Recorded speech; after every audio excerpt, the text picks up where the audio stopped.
and we were launching our summer season today, and just letting people know the range of work that we've got on, as well as celebrating the opening of the Broad Chair, which is the building we're in today. It follows the theme of Live's mission, really, new plays, artist development work and young people's work. So literally next week we've got a walk-on part based on Chris Mullen's diaries, Chris Mullen, the Sunderland South, former Sunderland South MP, and written by Michael Chaplin. They're hard at rehearsals at the moment, and it opens on the 11th of May. My name's Michael Chaplin, and I have adapted Chris's diaries for the play. Essentially what that job has entailed is looking at the 1,000 pages plus of the original diaries in the two books, which cover a period of about 11 years, and making my own endless decisions about what I thought was interesting, funny, sad, important in the end, about the entries over that period, and kind of sticking them together. And out of that there come lots of some similar themes, get explored, which relate to the very turbulent and momentous events of the period that Chris not just lived through, but was a witness to. So yes, editor, I suppose, is one of the things that I've done. But it's been a very hard work, but it's been very enjoyable. No, it never occurred to me that there was a stage play in them. In fact, when Michael Chaplin and Max Roberts approached me, first of all, I thought, well, yes, I'm happy for you to have a go, but I wasn't optimistic that it would turn out well. But today I've seen the first hour in rehearsal, and it's brilliant. Brilliant. They've got a chap playing me called John Hodgkinson, who's had to remember an enormous amount of script. He's done it brilliantly. And they've got 5 actors altogether playing 98 parts. And they're really a good team, and I feel really enthusiastic and optimistic about it. This is not a piece of fiction. The events in the drama all happened. It's just a sort of snapshot of them. And it shows a hard-working politician's life. Whizzing backwards and forwards to London, going around the world, dealing with constituency issues, sometimes very sad ones, and having a family life at the same time. I think that's what I set out to achieve. I don't know about the reality of it. Well, yes, politicians haven't had a very good press of late, though. So all I've done in my diaries is try to set out my life as it was, and to observe some of the things actually that most people don't. It's not a defence of politicians. Indeed, there's quite a lot in there that you might encourage the view that politicians, or some of them, are not that admirable. But it's just an attempt to reflect life as it is, really. There's all sorts of themes there, from big ones to small ones.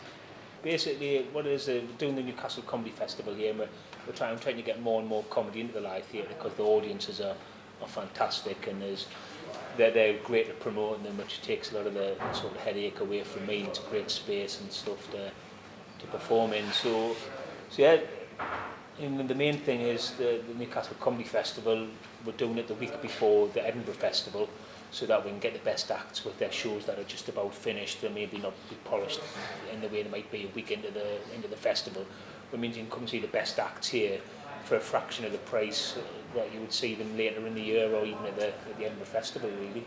Typically, most of the nights are made up of a double header, so we'll have one of the top local acts on doing his or her hour show. Then there'll be a break, and then there'll be another act who'll be from the national circuit, who'll be someone who's maybe you might have seen on TV, or maybe we nominated for one of the top awards at Edinburgh previously, coming with their full new hour show. The local acts have got on, and people like Sarah Milligan's doing her new show, Simon Donald from Viz, he's doing his new show, Gavin Webster, Alfie Dewey, BBC Radio Newcastle, doing his... That's the one. He's amazing. He's amazing. That's the one I'm going to go and see. Oh. That's the one I'm going to give a miss. If I'm honest. As long as it's full. And then from the national side, we've got people like Alan Cochrane, who's been nominated to the top award of Edinburgh, Paul Sinner again nominated to the top award, Tom Stade, who's been on Michael McIntyre's Comedy Roadshow, Tramadol Nights with Frankie Boyle, people like that. So I think overall there's about 20 acts over the week, so there's something there for everybody, hopefully. I was asked to do a snapshot of my one-man show at this launch of the summer season at the Live Theatre. And at 1 o'clock in the afternoon, strange doing comedy, but I found it quite pleasant actually. And it is strange to do a snapshot of a one-man musical where you're playing 20 characters. So what I did was I tried to do a handful of the characters, because I use hats, and in one occasion I use a pipe to do characters. It's about the master of being a quick change. So I might take my hat off at one point, and then it becomes a sort of a glove for another character. Or I might put a pipe in one mouth and bring it out and do that with my glasses or whatever. It becomes another character. So it's about quick change really. So I tried to do that this afternoon. I don't know whether it came across.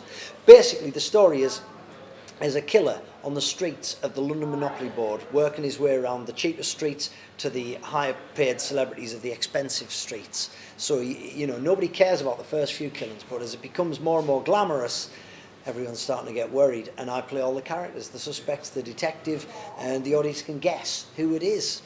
It's a family show, even though it's about murder. Come and see it. The play started off as a half-an-hour short that went to the Prague Fringe last year called Blood. I was approached by Live and asked if I would be interested in writing it into a full-length play. I said, all right then. It's about two sisters whose third sister went missing 25 years ago, and in the play some bones have just been found, which may or may not be the sister.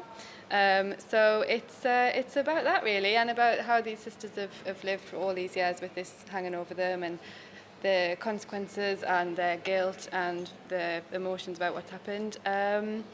So it's quite dark, but there's a bit of humour in there as well. Dark black humour, I think, is the word, and it's hopefully quite emotional, and get the audience just thinking about this very extreme situation, but how these individuals would deal with it. Me and my colleagues have read the drafts that Alison's done. 3 or 4 now, I think. Yeah, I think pretty much. Yeah, and I just think it gets better every time I read it. The new drafts. There's quite a darkness to it, but there's also there's a humour in there as well. And Alison's work is it's a slightly kind of oblique look at the world, and things that appear to be normal and actually have a kind of slight twist about them. Yeah. And that's really interesting to watch on stage. It's she likes to give things a little bit of a twist, which is really interesting. Yeah, there's a bit of a twist in this that I can't really go into, but there's a something that the audience might not be expecting. So. Well, obviously, times are tough, and anybody that works or has anything to do with the public sector at the moment will be nervous about what's happening in terms of the public sector cutbacks. Live has come through those relatively okay, and we have been engaged for a number of years in trying to find other alternative ways of getting income into the charity so that the charity is sustainable in the long term. And we launched a digital business last year, beaplaywright.com.